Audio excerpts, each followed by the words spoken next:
ಸ್ವಯಂ ಪಾಕ ಅಭಿಮಾನಿಗಳಿಗೆ ಸ್ವಾಗತ. ಇವತ್ತು ನಾವು ಅಯ್ಯಂಗಾರ್ ಶೈಲಿನಲ್ಲಿ ಈ ಪುಳಿಯೋಗರೆ ಗೊಜ್ಜನ್ನ ಹೇಗೆ ಮಾಡೋದು ಅಂತ ನೋಡೋಣ. ಈ ಗೊಜ್ಜಿನ ರೆಸಿಪಿನ ನಾನು ನಮ್ಮ ಅಕ್ಕನ ಫ್ರೆಂಡ್ ಜಯಶ್ರೀ ಅನ್ನೋರಿಂದ ಕಲ್ತ್ಕೊಂಡಿದ್ದು. ತುಂಬಾನೇ ಚೆನ್ನಾಗಿರುತ್ತೆ, ತುಂಬಾನೇ ಸುಲಭವಾಗಿ ಮಾಡಬಹುದು. ಈಗಾಗಲೇ ಮಮತಾ ಒಂದು ಪುಳಿಯೋಗರೆ ರೆಸಿಪಿನ ತೋರಿಸಿದಾಳೆ. ಆದರೆ ಇದನ್ನ ನಾನು ನಮ್ಮ ಇನ್ನೊಂದು ವೆಬ್ಸೈಟ್ foodandremedy.com ನಲ್ಲಿ ಹಾಕಿದ್ದೀನಿ. ಅಲ್ಲಿ ಸುಮಾರು ಜನ ಕನ್ನಡದಲ್ಲಿ ಈ ರೆಸಿಪಿನ ಹೇಳ್ತೀರಾ ಅಂದ್ರು, ಅದಕ್ಕಾಗಿ ಈ ವಿಡಿಯೋ ಮಾಡ್ತಾ ಇರೋದು. ಸೊ ಈ ಅಯ್ಯಂಗಾರ್ ಶೈಲಿ ಪುಳಿಯೋಗರೆ ಗೊಜ್ಜನ್ನ ಮಾಡೋಕ್ಕೆ ಬೇಕಾಗಿರುವಂಥ ಸಾಮಗ್ರಿಗಳು, ಈ ಪುಳಿಯೋಗರೆ ಮಾಡೋಕ್ಕೆ ಬೇಕಾಗಿರೋ ವಸ್ತುಗಳು ಇವಿಷ್ಟೇನೆ. ಸುಮಾರಾಗಿ ಒಂದು ದೊಡ್ಡ ಕಿತ್ತಳೆ ಹಣ್ಣಿನ ಗಾತ್ರದಷ್ಟು ಹುಣಸೆ ಹಣ್ಣು. ಇದೊಂದು ಸ್ವಲ್ಪ ಬಣ್ಣ ಕರಿ ಮೇಲಿದ್ರೇ ಚೆನ್ನಾಗಿರುತ್ತೆ. ಮೊದಲು ಹುಣಸೆ ಹಣ್ಣನ್ನು ಚೆನ್ನಾಗಿ ತೊಳೆದ್ಬಿಟ್ಟು ನೀವು 3 ರಿಂದ 4 ಕಪ್ ನೀರಿನಲ್ಲಿ ಚೆನ್ನಾಗಿ ನೆನೆಸಿಡಿ. ರಾತ್ರಿ ನೆನೆಸಿಟ್ರೆ ಒಳ್ಳೆಯದು. ಇಲ್ಲಾಂದರೆ ಬಿಸಿನೀರನ್ನ ಹಾಕಿ ಕೂಡ 3 ರಿಂದ 4 ಗಂಟೆ ನೀವು ನೆನೆಸ್ಬೋದು. ಸುಮಾರಾಗಿ 3/4 ಕಪ್ನಷ್ಟು ಬೆಲ್ಲ ನಿಮಗೆ ಹುಣಸೆ ಹಣ್ಣಿನ ಹುಳಿ ಎಷ್ಟಿದೆ ಅನ್ನೋದ್ರ ಮೇಲೂ ಡಿಪೆಂಡ್ ಆಗುತ್ತೆ. ಅದರಿಂದ ಅದನ್ನು ನೋಡ್ಕೊಂಡೇ ಹಾಕಬೇಕು. ಇದು ಸ್ವಲ್ಪ ಜಾಸ್ತಿ ಅಥವಾ ಸ್ವಲ್ಪ ಕಡಿಮೆ. 5 ಟೇಬಲ್ ಚಮಚದಷ್ಟು ಸಾರಿನ ಪುಡಿ. ಇದು ಫ್ರೆಶ್ ಆಗಿದ್ದರೆ ಚೆನ್ನಾಗಿರುತ್ತೆ, ಇಲ್ಲ ಅಂತಂದರೆ ನಿಮ್ಮ ಹತ್ರ ಇರೋದನ್ನು ಕೂಡ ಉಪಯೋಗಿಸ್ಕೋಬೋದು.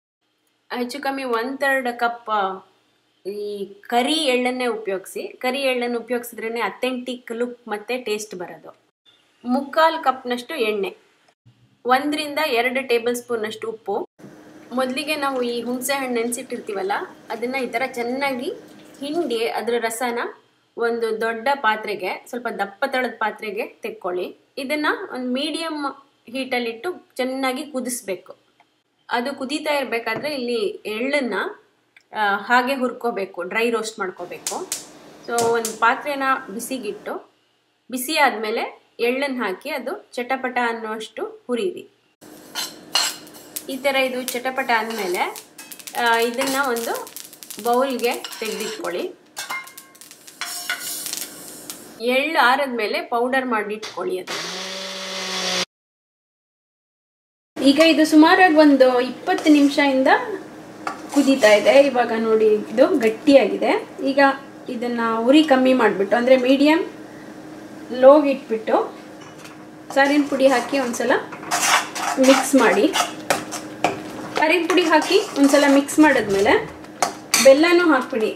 ಇಲ್ಲಿ ಸುಮಾರಾಗಿ 3/4 ಕಪ್ನಷ್ಟು ಬೆಲ್ಲ ಹಾಕ್ತಾ ಇದ್ದೀನಿ. ಈ ಬೆಲ್ಲದ ಕ್ವಾಂಟಿಟಿ ನಮಗೆ ಮತ್ತೆ ಈ ಹುಣಸೆ ಹಣ್ಣಿನ ಮೇಲೆ ಡಿಪೆಂಡ್ ಆಗುತ್ತೆ. ಮತ್ತೆ ಇದೊಂದು 10 ನಿಮಿಷ ಮೀಡಿಯಮ್ ಲೋ ಉರಿನಲ್ಲಿ ಕುದೀಲಿ. ನಾನಿಲ್ಲಿ ಹಾಕಿದಂಥ ಬೆಲ್ಲ ಕ್ಲೀನಾಗಿರೋದ್ರಿಂದ ಅದನ್ನು ನಾನು ಮತ್ತೆ ನೀರು ಹಾಕಿ ಮೆಲ್ಟ್ ಮಾಡಿ ಕ್ಲೀನ್ ಮಾಡೋಕ್ಕೆ ಹೋಗಿಲ್ಲ. ನಿಮಗೆ ಬೆಲ್ಲದಲ್ಲಿ ಕಸ ಇದೆ ಅನಿಸಿದ್ರೆ ಬೆಲ್ಲ ಇಲ್ಲಿಗೆ ಹಾಕೋಕ್ಕೆ ಮುಂಚೆ ನೀವು ಅದನ್ನು ಕ್ಲೀನ್ ಮಾಡ್ಕೋಬೇಕು. ಮಧ್ಯ ಸ್ವಲ್ಪ ಈ ಥರ ಮಿಕ್ಸ್ ಮಾಡ್ತಾಯಿರಿ. ಈಗ ಇದು ಸುಮಾರಾಗಿ 10 ನಿಮಿಷದಿಂದ ಕುದ್ದಿದೆ. ಕುದೀತಾ ಇದು ಗಟ್ಟಿಯಾಗ್ತಾ ಬರುತ್ತೆ.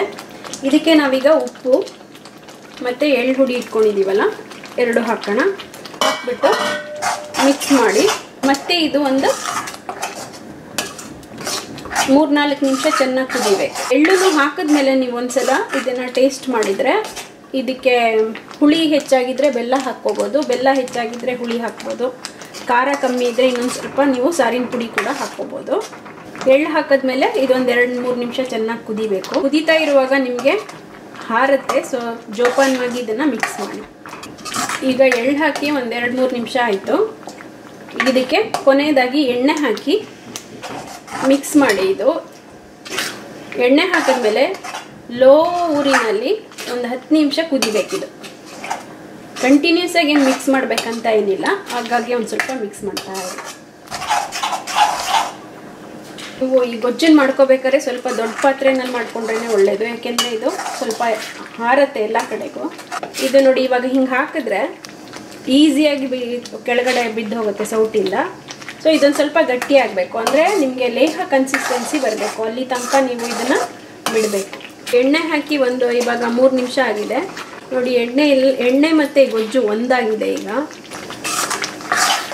ಇದನ್ನು ಮಧ್ಯ ಒಂದು ಸ್ವಲ್ಪ ಈ ಥರ ಮಿಕ್ಸ್ ಮಾಡ್ತಾ ಇರಬೇಕು.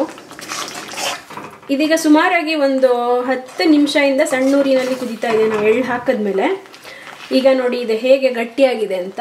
ನಾವು ಹೀಗೆ ಸೌಟಲ್ಲಿ ಹೀಗೆ ಬೀಳಿಸಿದಾಗ ತಕ್ಷಣ ಎಲ್ಲ ಒಟ್ಟಿಗೆ ಬಿದ್ದು ಹೋಗಲ್ಲ, ನಿಧಾನಕ್ಕೆ ಬೀಳುತ್ತೆ ನೋಡಿ. ಇದು ಕರೆಕ್ಟಾದ ಹದ. ಆಯುರ್ವೇದ ಔಷಧಿಗಳಲ್ಲಿ ಲೇಹ ನೋಡಿದ್ರೆ ಆ ಕನ್ಸಿಸ್ಟೆನ್ಸಿ ಬರಬೇಕಿದಷ್ಟೇ, ಆವಾಗ ಇದಾಗಿದೆ ಅಂತ. ಈಗ ಇದನ್ನು ಆಫ್ ಮಾಡಿಬಿಟ್ಟು ಇದು ಪೂರ್ತಿ ಆರಿದ್ಮೇಲೆ ಒಂದು ನೀವು ಶೀಶೆಗೆ ತೆಗೆದಿಟ್ಕೊಬೋದು. ಪುಳಿಯೋಗರೆ ಕಲಸೋದಕ್ಕೆ ನಾವು ಒಂದು ಪುಡಿ ಮಾಡ್ಕೋಬೇಕು. ಅದಕ್ಕೆ ಬೇಕಾಗಿರುವಂಥ ಸಾಮಗ್ರಿಗಳು: 2 ಟೇಬಲ್ ಸ್ಪೂನಷ್ಟು ಕಡಲೆಬೇಳೆ, ಅರ್ಧ ಟೀ ಸ್ಪೂನಷ್ಟು ಕರಿಮೆಣಸು, 1 ಟೀ ಸ್ಪೂನಷ್ಟು ಜೀರಿಗೆ, 1 ಟೀ ಸ್ಪೂನಷ್ಟು ಸಾರಿನ ಪುಡಿ. ಪುಳಿಯೋಗರೆ ಕಲಿಸ್ಬೇಕಾದ್ರೆ ಒಂದು ಸ್ಪೆಷಲ್ ಪುಡಿ ಹಾಕ್ತಾರೆ ಅವರು. ಅದನ್ನು ಹೆಂಗೆ ಮಾಡೋದು ಅಂತಂದರೆ, ಒಂದು ಬಾಣಲೆ ಅಥವಾ ಒಂದು ದಪ್ಪತಳ ಪಾತ್ರೆನ ಬಿಸಿಗಿಟ್ಬಿಟ್ಟು 2 ಟೇಬಲ್ ಸ್ಪೂನು ಕಡಲೆಬೇಳೆ ಹಾಕ್ಕೊಳ್ಳಿ, ಅರ್ಧ ಟೀ ಸ್ಪೂನು ಕಾಳು ಮೆಣಸು, 1 ಟೀ ಸ್ಪೂನು ಜೀರಿಗೆ. ಇದಿಷ್ಟನ್ನು ಹಾಕ್ಬಿಟ್ಟು ಈ ಕಡಲೆಬೇಳೆ ಸ್ವಲ್ಪ ಗೋಲ್ಡನ್ ಬ್ರೌನ್ ಬರೋಷ್ಟು ಹುರಿಬೇಕು. ಇದಕ್ಕೆ ಎಣ್ಣೆ ಹಾಕ್ಕೊಳ್ಳುವಂಥ ಅವಶ್ಯಕತೆ ಇಲ್ಲ, ಇದನ್ನೆಲ್ಲ ಡ್ರೈ ರೋಸ್ಟ್ ಮಾಡ್ಕೊಳ್ಳೋದಷ್ಟೇ. ಮತ್ತು ಅನ್ನ ಕಲಿಸ್ಬೇಕಾದ್ರೂ ಕೂಡ ಎಳ್ಳು ಹುಡಿ ಹಾಕೋಬೋದು, ಆದರೆ ನಾವು ಈ ಗೊಜ್ಜಿಗೆನೆ ಸುಮಾರಾಗಿ ಎಳ್ಳು ಹಾಕ್ಬಿಟ್ಟಿರೋದ್ರಿಂದ ಅದರ ಅವಶ್ಯಕತೆ ಇಲ್ಲ. ಆರಿದ್ಮೇಲೆ ಇದನ್ನು ಪುಡಿ ಮಾಡಿ ಇಟ್ಕೊಳ್ಳಿ. ಮತ್ತು ಅನ್ನ ಕಲಸೋಕ್ಕಿಲ್ಲಿ ನಾನು 1 ಕಪ್ನಷ್ಟು ಅನ್ನ ಮಾಡಿಟ್ಕೊಂಡಿದ್ದೀನಿ. 1 ಕಪ್ ಅಕ್ಕಿ ಹಾಕ್ಬಿಟ್ಟು 2 ಕಪ್ನಷ್ಟು ನೀರು ಹಾಕಿ ಅನ್ನ ಮಾಡಿಟ್ಟಿದ್ದೀನಿ. ಅನ್ನನ ಒಂದು ದೊಡ್ಡ ಪ್ಲೇಟಿಗೆ ತಗೊಳ್ಳೋಣ. ಅನ್ನನ ಉದುರಾಗಿಯೇ ಮಾಡ್ಕೋಬೇಕು. ಸ್ವಲ್ಪ ಹೀಗೆ ಒಂದು ದೊಡ್ಡ ತಟ್ಟೆಗೆ ಹಾಕಿ ಆರಕ್ಕೆ ಬಿಡಿ. ಸ್ವಲ್ಪ ಪುಳಿಯೋಗರೆ ಗೊಜ್ಜನ್ನು ನೀವು ಫ್ರಿಜ್ಜಲ್ಲಿ ಇಟ್ಟಿದ್ರೆ ಬಿಸಿ ಬಿಸಿ ಅನ್ನನ ಆರಕ್ಕೆ ಇಡ್ತೀರಲ್ಲ, ಅವಾಗಲೇ ಇದಕ್ಕೆ ಒಂದು ಕಪ್ಪಿಗೆ ಸುಮಾರಾಗಿ ಒಂದು 3 ಟೇಬಲ್ ಸ್ಪೂನ್ ಈ ಗೊಜ್ಜನ್ನು ಹಾಕಿ ಅದರ ಮೇಲೆ ಈ ಬಿಸಿ ಬಿಸಿಯಾದ ಅನ್ನನ ಹಿಂಗೆ ಮುಚ್ಚಿಟ್ಟಿರಿ. ಇಲ್ಲಿ ಒಗ್ಗರಣೆ ಮಾಡ್ಕೊಳ್ಳೋಣ. ಒಗ್ಗರಣೆಗೆ ಸುಮಾರಾಗಿ 2 ರಿಂದ 3 ಟೇಬಲ್ ಸ್ಪೂನಷ್ಟು ಎಣ್ಣೆ, ಸ್ವಲ್ಪ ಅರಿಶಿನ, ಸ್ವಲ್ಪ ಇಂಗು, ಅರ್ಧ ಟೀ ಸ್ಪೂನಷ್ಟು ಸಾಸಿವೆ, 1 ಟೀ ಸ್ಪೂನ್ ಉದ್ದಿನಬೇಳೆ ಮತ್ತು ಅರ್ಧ ಟೀ ಸ್ಪೂನಷ್ಟು ಕಡಲೆಬೇಳೆ, 2 ಕೆಂಪೆಣಸಿನ್ಕಾಯಿ ಮುರಿದಿಟ್ಕೊಂಡಿರಿ, 1/4 ಕಪ್ನಷ್ಟು ಕಡಲೆಕಾಯಿ ಮತ್ತು ಒಂದು 15 ರಿಂದ 20 ಕರಿಬೇವಿನ ಎಲೆ. 2.5 ರಿಂದ 3 ಟೇಬಲ್ ಸ್ಪೂನ್ ಎಣ್ಣೆನ ಒಂದು ಪಾತ್ರೆಯಲ್ಲಿ ಬಿಸಿಗಿಡಿ. ಎಣ್ಣೆ ಬಿಸಿ ಆದಮೇಲೆ ಹಿಂಗೆ ಹಾಕಿ. ಹಿಂಗೆ ಹಾಕಲೇಬೇಕಂತೇನಿಲ್ಲ, ಯಾಕೆಂತಂದರೆ ನಾವು ಸಾರಿನ ಪುಡಿ ಮಾಡಬೇಕಾದ್ರೆ ಚೆನ್ನಾಗಿ ಹಿಂಗೆ ಹಾಕಿರ್ತೀವಿ. ಇಂಗು ಮತ್ತು ಅರಿಶಿನ ಆಪ್ಷನಲ್ಲ, ಹಾಕಲೇಬೇಕಂತಿಲ್ಲ. ಇದಕ್ಕೆ ಸಾಸಿವೆ ಚಿಟುಕಿದ್ಮೇಲೆ ಈ ಕಡಲೆಬೇಳೆ, ಉದ್ದಿನಬೇಳೆ ಮತ್ತು ಕಡಲೆಕಾಯಿ ಎರಡನ್ನೂ ಹಾಕಿ ಕಡಲೆಬೇಳೆ ಉದ್ದಿನಬೇಳೆ ಹೊಂಬಣ್ಣ ಬರುವಷ್ಟು ಇಟ್ಕೊಳ್ಳಿ. ಈಗ ಕಡಲೆಬೇಳೆ ಮತ್ತು ಉದ್ದಿನಬೇಳೆ ಹೊಂಬಣ್ಣಕ್ಕೆ ಬಂದಿದೆ. ಈಗ ಇದಕ್ಕೆ ಮೆಣಸಿನಕಾಯಿ, ಕರಿಬೇವು ಮತ್ತು ಸ್ವಲ್ಪ ಅರಿಶಿನ ಹಾಕಿ ಇದನ್ನು ಆಫ್ ಮಾಡಿಬಿಡಿ. ಹೀಟ್ ಆಫ್ ಮಾಡಿಬಿಟ್ಟು ಈ ಒಗ್ಗರಣೆನ ಅನ್ನದ ಮೇಲೆ ಹಾಕಬೇಕು. ಕರಿಬೇವು ಹಾಕಿದಾಗ ಎಣ್ಣೆ ಹಾರುತ್ತೆ, ಸ್ವಲ್ಪ ಹುಷಾರಾಗಿ ಹಾಕ್ಕೊಳ್ಳಿ. ಸ್ಪೂನಲ್ಲೇ ಈ ಥರ ಕಲಿಸ್ಕೊಳ್ಳಿ. ಈಗ ನಿಮಗೆ ಎಣ್ಣೆ ಅನ್ನಿಸ್ತಾ ಇರ್ಬೋದು, ಆದರೆ ನಾವು ಪುಡಿ ಮಾಡಿ ಇಟ್ಕೊಂಡಿದ್ದೀವಲ್ಲ ಅದನ್ನು ಹಾಕಿದಾಗ ಸರಿ ಹೋಗುತ್ತೆ. ಸೊ ಈಗ ಇದು ಆರಿದೆ, ಇದನ್ನ ಕೈನಲ್ಲಿ ಚೆನ್ನಾಗಿ ಈ ಥರ ಕಲಿಸ್ಕೋಬೇಕು.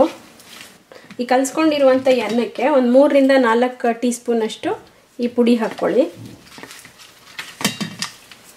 ಈ ಪುಡಿ ಹಾಕ್ಕೊಂಡ್ಬಿಟ್ಟು ಇದರ ಮೇಲೆ ನಾವು ಸಾರಿನ ಪುಡಿ ಇಟ್ಕೊಂಡಿದ್ದೀವಲ್ಲ ಅದನ್ನು ಹಾಕಿ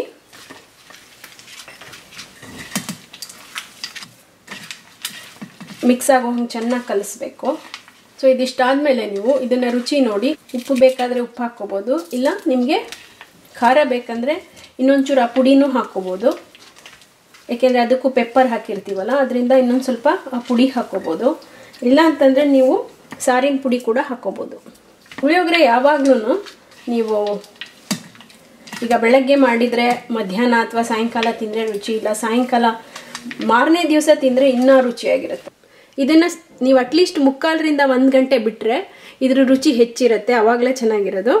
ಸೊ ಇವಾಗ ರುಚಿಯಾದ ಪುಳಿಯೋಗರೆ ರೆಡಿಯಾಗಿದೆ. ಈಗ ಅಯ್ಯಂಗಾರ್ ಶೈಲಿನಲ್ಲಿ ನಿಮಗೆ ಪುಳಿಯೋಗರೆ ಗೊಜ್ಜು ಮತ್ತು ಪುಳಿಯೋಗರೆನ ಹೇಗೆ ಮಾಡೋದು ಅಂತ ಗೊತ್ತಾಯ್ತಲ್ಲ. ಈ ಗೊಜ್ಜನ್ನು ಮಾಡಿದ್ಮೇಲೆ ನೀವು ಪೂರ್ತಿ ಆರಿದ್ಮೇಲೆ ಅದನ್ನು ಒಂದು ಶೀಶೆಗೆ ಹಾಕಿ ನೀವು ರೆಫ್ರಿಜಿರೇಟ್ ಮಾಡ್ಕೋಬೋದು. ಸುಮಾರು 6 ತಿಂಗಳು ಏನೂ ಆಗೋದಿಲ್ಲ. ಮತ್ತು ನಾನು ಪುಡಿ ಹೇಳಿದ್ನಲ್ಲ, ಆ ಪುಡಿನೂ ಕೂಡ ನೀವು ಮಾಡಿಟ್ಕೋಬೋದು. ಅದನ್ನು ರೆಫ್ರಿಜಿರೇಟ್ ಮಾಡಿದ್ರೆ ನಿಮಗೆ ಯಾವಾಗ ಪುಳಿಯೋಗರೆ ತಿನ್ನಬೇಕು ಅನಿಸುತ್ತೋ ಆವಾಗ ಒಂದು ಸ್ವಲ್ಪ ಒಗ್ಗರಣೆ ಹಾಕ್ಕೊಂಡು ಪುಳಿಯೋಗರೆನ ನೀವು ಮಾಡ್ಕೋಬೋದು. ಮತ್ತು ಎಣ್ಣೆನ ನೀವು ಗೊಜ್ಜಿಗೆ ಜಾಸ್ತಿ ಆಗಿದೆ ಹಾಕ್ಕೋಬೇಕಾರೆ ಅಂತಂದರೆ ನೀವು ಅನ್ನ ಕಲಿಸ್ಕೊತೀರಲ್ಲ ಆವಾಗ ಸ್ವಲ್ಪ ಎಣ್ಣೆ ಕಮ್ಮಿ ಹಾಕ್ಕೊಂಡು ಒಗ್ಗರಣೆಗೆ ಮಾಡ್ಕೋಬೋದು. ಈಗ ರುಚಿಯಾದ ಅಯ್ಯಂಗಾರ್ ಪುಳಿಯೋಗರೆ ಹೇಗೆ ಮಾಡೋದು ಅಂತ ಗೊತ್ತಾಯ್ತಲ್ಲ. ನೀವು ಕೂಡ ಇದನ್ನು ಮಾಡಿ ನೋಡಿ ನಿಮ್ಮ ಅಭಿಪ್ರಾಯನ ಖಂಡಿತ ತಿಳಿಸಿ. ನಮಸ್ಕಾರ.